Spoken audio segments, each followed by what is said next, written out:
उद्धव ठाकरे यांनी पुणे इथे एका भाषणामध्ये अमित शाह यांच्यावर जहरी टीका केलेली आहे। प्रवीण दरेकर आपल्यासोबत आहे, आपण त्यांच्याशी बातचीत करणार आहोत। औरंगजेब फॅन क्लबचे नेते अशी टीका अमित शाह यांनी उद्धव ठाकरेंवर केली। आता उद्धव ठाकरे अमित शाहांवर टीका करतायत।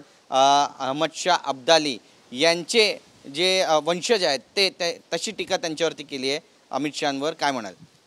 मला वाटतं उद्धव ठाकरेंचं मानसिक संतुलन बिघडलंय आणि त्यातूनच अशा प्रकारची विखारी वक्तव्य त्यांची येत आहेत।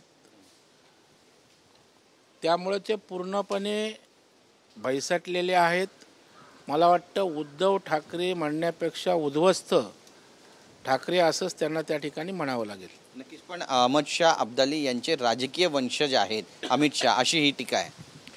नाही, मला वाटतं तेच म्हणतोय ना, त्यांचं मानसिक संतुलन बिघडलंय।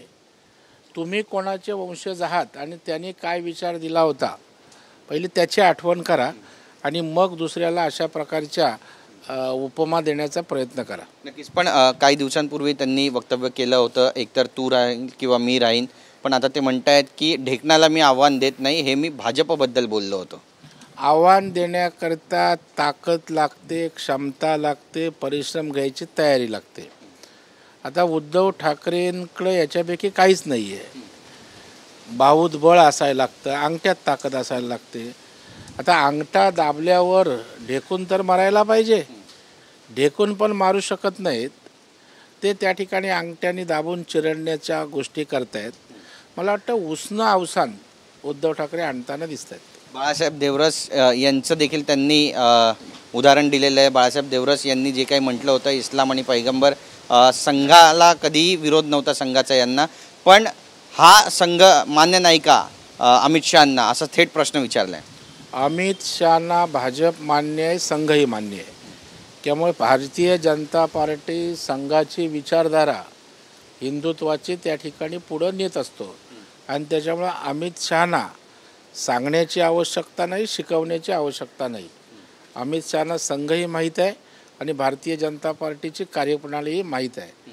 वैफल्यातनं, हतबलतेतनं उद्धव ठाकरे असे बेताल त्या ठिकाणी बरळायला लागलेले आहेत। नक्कीच, पण देवेंद्र फडणवीस यांचा वारंवार एकेरी उल्लेख केला जातोय, काय म्हणाल याबद्दल? नाही, मला वाटतं याला सुसंस्कृत राजकारणी म्हणत नाहीत ना, या विकृत मानसिकतेतनंच अशा प्रकारची वक्तव्य येतात।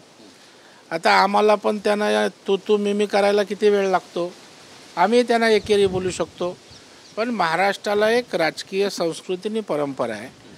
विरोधी पक्ष असले तरी एकमेकांविषयी आदरानं आणि सन्मानानं त्या ठिकाणी आपण बोलतो, पण मला वाटतं सगळ्याच पातळ्या उद्धव ठाकरेंनी सोडल्या आहेत आणि त्याच्यामुळे आता ते एकेरीवर मितू करायला लागलेले आहेत। धन्यवाद आमच्याशी बोलल्याबद्दल। कॅमेरा पर्सन आदिल शेखसह गिरीश गायकवाड, TV9 मराठी, मुंबई।